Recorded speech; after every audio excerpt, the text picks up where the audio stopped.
Hello guys and welcome to our question 4 of the evaluation for our media coursework. The question we was faced with how did you use media technology in the construction and research, planning and evaluation stages? To start off with, we used Premiere Pro to edit our film, our music video, and as you can see on screen now, with the titles across the bottom and in the top corner, we researched into music videos that go on MTV, and they always have the consistent logo in the top corner, and then with titles at the beginning and the end. To produce this on screen on our music video, we used Adobe After Effects to wipe them on screen and wipe them off and keep them constant throughout. Keep the logo in the corner constant throughout the whole music video.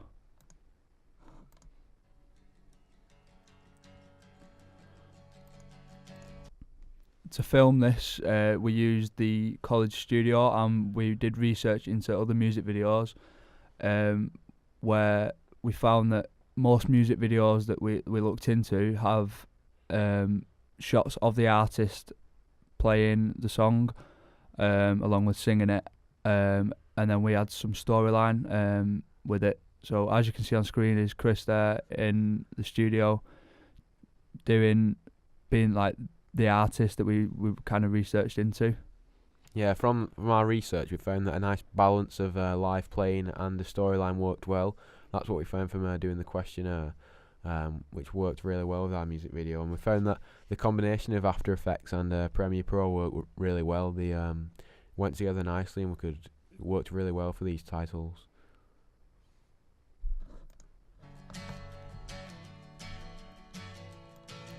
This is the introduction of our narrative scene. We used a tracker on a dolly to set the scene and introduce each character. This establishing shot is something that we found in other music videos that we'd researched into. For example, the original Jake Bugg Seen It All, it kind of establishes the scene, and to get the lighting effect on this, we used Adobe After Effects to create this, like, the scene, like the animosity in the scene and the tenseness of it, that we also found in Lock, Stock and Two Smoking Barrels as part of our research as well. Yeah, in the Lock, Stock and Two Smoking Barrels, we found that the establishing shot worked really well with the scene of the beginning of the poker, when the camera was tracking round the boxing ring where the poker game was taking place, and this worked really well. It allowed us to spread our research, not just looking at music videos. We got inspiration from elsewhere, like this was a TV program.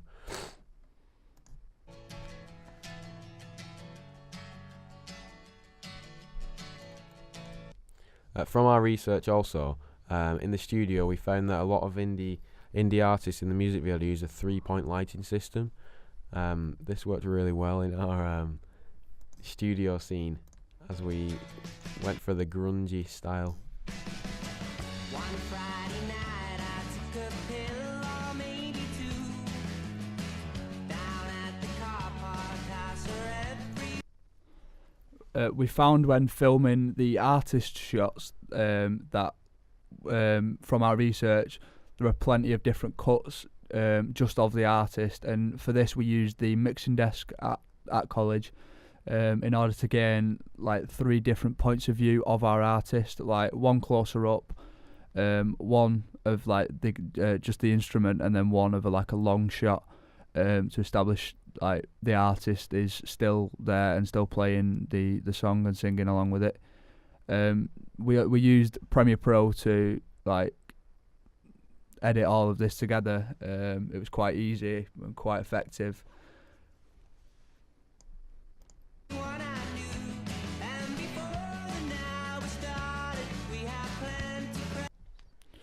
We also found in our research with other music videos that have the narrative storyline that they brought into the characters in and introduced them all like singular in the singular shot on their own quite often.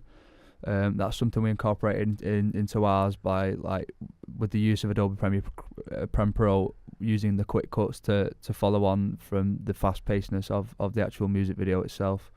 Yeah, this followed on from our research, how we, like as Adam says, introducing each character, just a single shot of the camera with just them in the frame, and within the editing, we was able to cut between each character and introduce them individually, which was a common occurrence in our research.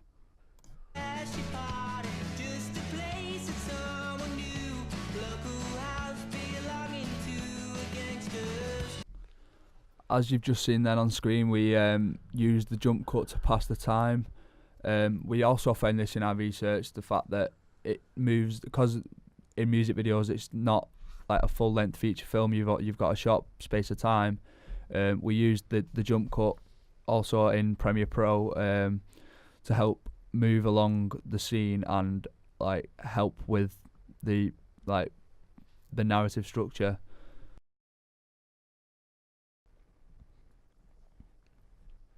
Hello again, and welcome to our continued evaluation, question 4. This is the research and planning side and the evaluation stage of the media production. So we're now going to look into the kind of things that we spoke about in the first part of it, and dig deeper into the research that we did and how that impacted well on our music video, on our final cut. Looking into the kind of like Lock, Stock and Two Smoking Barrels video that gave us the idea of the actual original storyline, and looking into the kind of storyline videos that we've also talked about. Yeah, this video will show how we actually got our research, what we did to do it, and how we documented it. So this is our blog, you can see on screen here. This is just the research tab. If you just hover over that, we have all our drop down areas of each individual research. And firstly, we did target audience research, which allowed us to find out a bit more about our audience.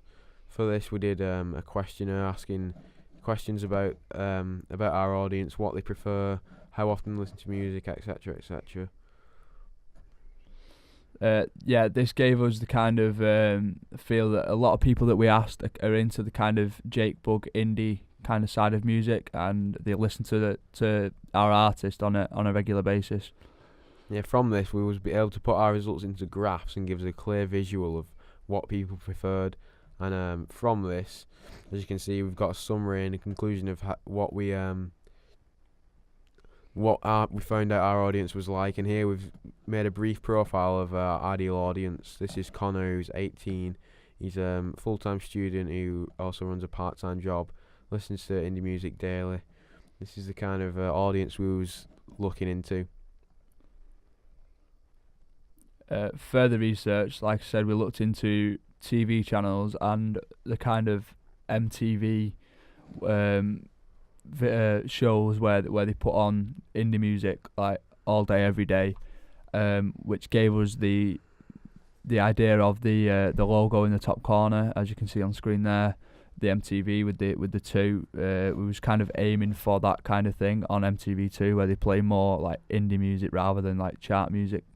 Yeah, to determine which distributor we would use, we actually looked into the distributors and seen what they was putting out there. Like here you can see the list of all the people that we looked into: For Music, Viva, Scuzz, JBTV, etc. These was all distributing the kind of genre we was looking at, and from that we decided to go with MTV2 because this did fit our artist best. We kind of found that MTV2 were more predominant in indie music, and that was the thing that was more top heavy. That they were the ones who showed the most kind of indie music.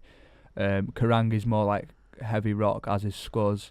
Viva and For Music are like chart music. So we kind of thought that MTV2 was the perfect one for our artist to be aiming to play on.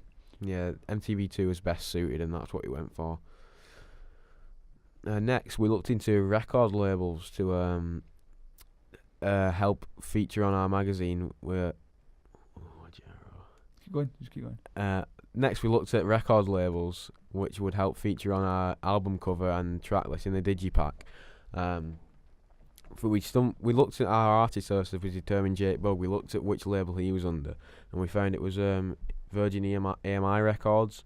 And here you can see a picture of all the artists that are with EMI, and Jake Bugg himself is there. These artists are all similar to what we was looking for, and we could find the genre conventions of this record label.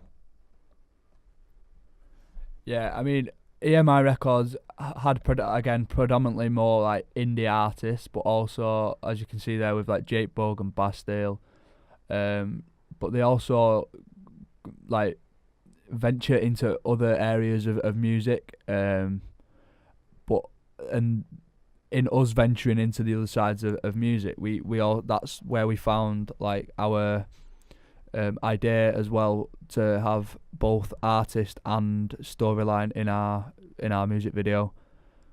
Yeah, this allowed us to explore into different genres instead of just really sticking down to the indie. Was to be able to dip into other genres and see what they was using, see if we could put that in our own work. Next, we're going to look at the research and production of our actual digipack and film. For this is again on the blog here. You can just have a look in and under the research. It's all here. This is the music video research, and this is one area we looked into to get ideas and inspiration from. There's just a analysis of each video here, similar in our genre again, just looking and analysing what we could use and put into our own work. Yeah, for this we used YouTube to have a look at quite famous music videos that are already out there. As you can see, big band there, Queens of the Stone Age. They have like both artist and storyline, as the Cortinas and the White Stripes. It's that kind of gave us the idea as well of the storyline on it, but more so the fact that we use YouTube to also look into other areas of like different artists and different genre conventions that we could incorporate into our own work. Yeah, YouTube was a really good technology for us because it was just free access to all these things that we was looking to produce. We was able to look at what was being distributed onto the market already, and it just really helped us to get ideas for our own work. After we researched into music videos, we found this video from actually Jake Bugg himself, and this was a great example of what we look to do, as it really shows the contrast between live playing and the storyline. There's just, and along with the Lock, Stock and Two Smoking Barrels polka scene.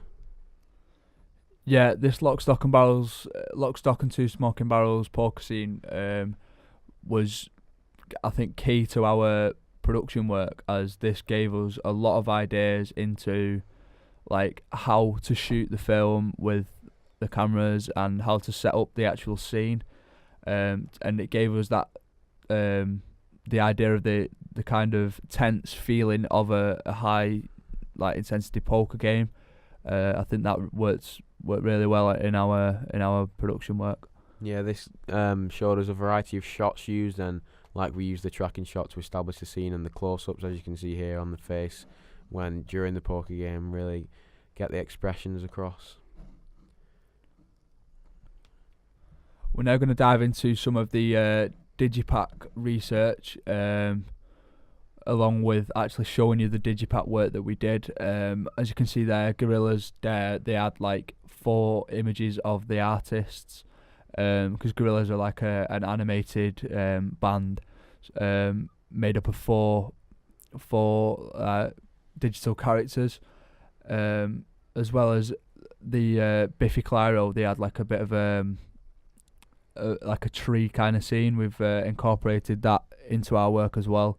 We've like mixed the two. We've got a few artist shots in the digipack, as well as some of the like scene setting ones that we took on the cameras from college. Yeah, from this we thought that a contrast of, for the digipack, a contrast of the face shots and like a landscape shot. This worked really well in our digipack, and actually we ended up using this combination. We're going to look into the track list research now.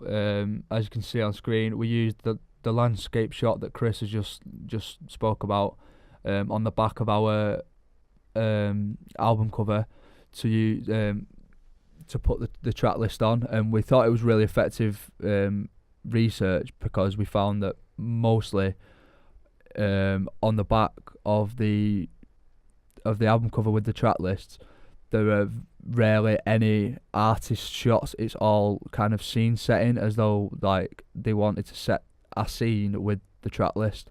So like some of the names will set scenes for the track list, and that's what we found from our research.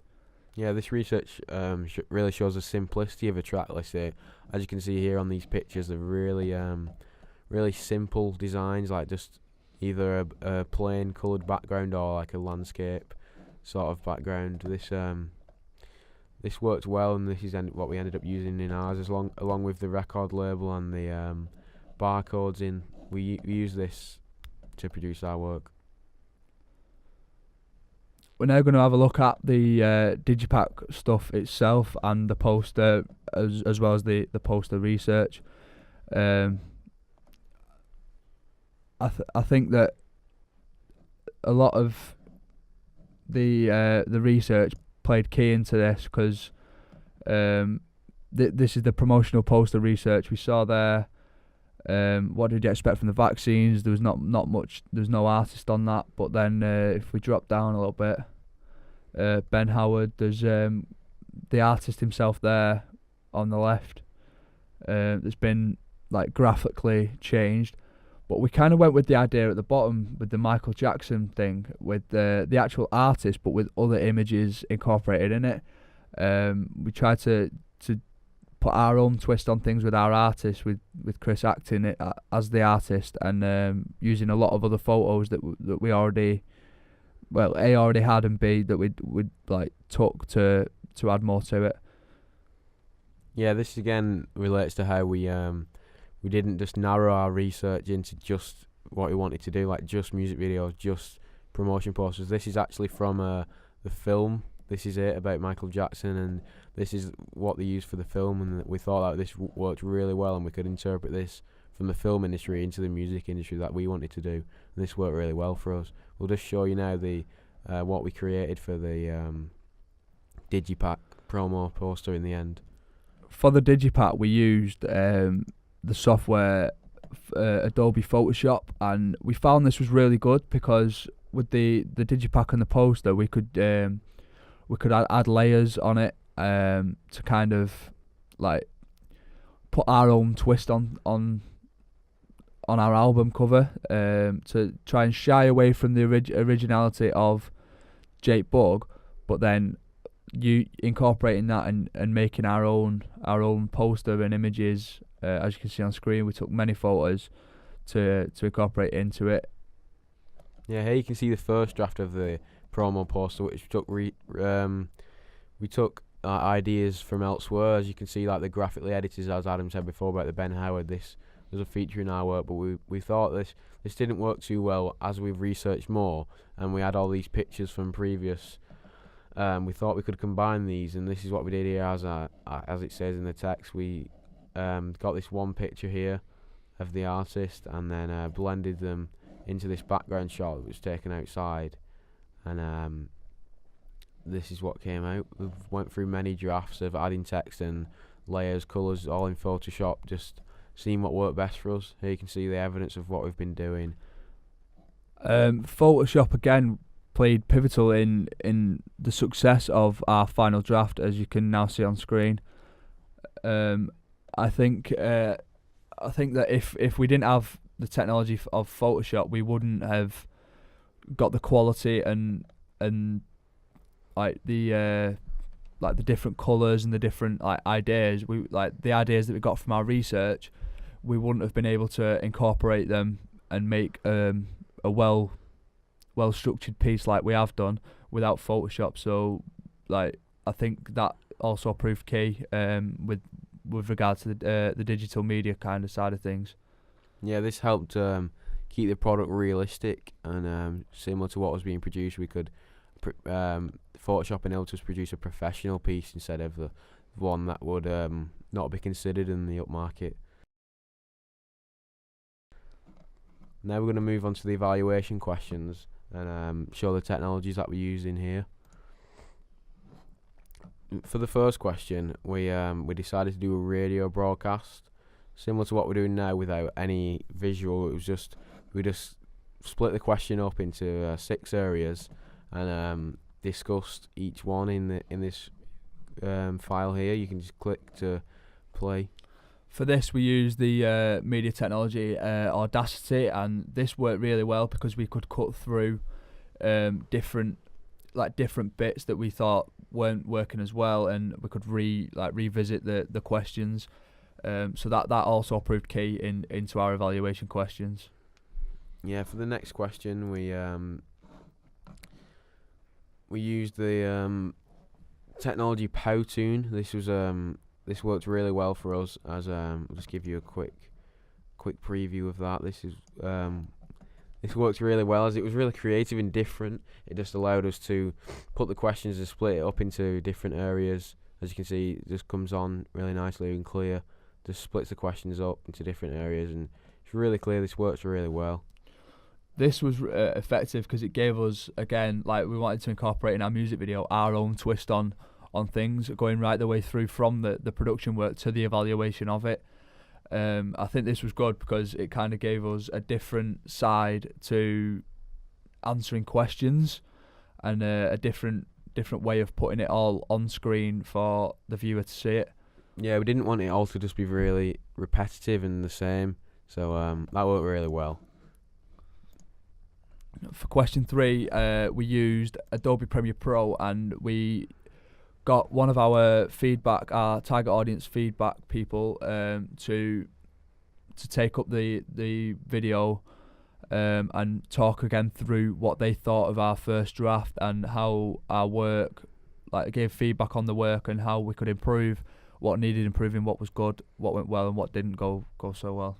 Yeah, this worked really well as we was able to get the feedback from our audience, and we just edited this in Premiere to get the questions on what was asking there, and this again worked well. wasn't repetitive, and another good use of technology.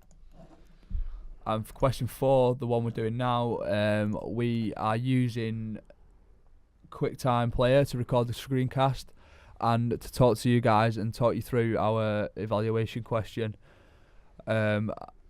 I think this is proving well, to be honest, because we can talk to you guys as well as showing you all the stuff that we've done and how far we've come from the start of this project to the inevitable end of it, and how much things have changed and what we've had to go through to get to where we have done now, and show you how we got to the success of our project. Yeah, as you can see here on the question 4, this is just this is all that we've discussed in writing, just split into the areas, showing the technologies that we've used, and it's all there for you to see on the blog. Yeah, that's what we did for the last question, along with this commentary and visual.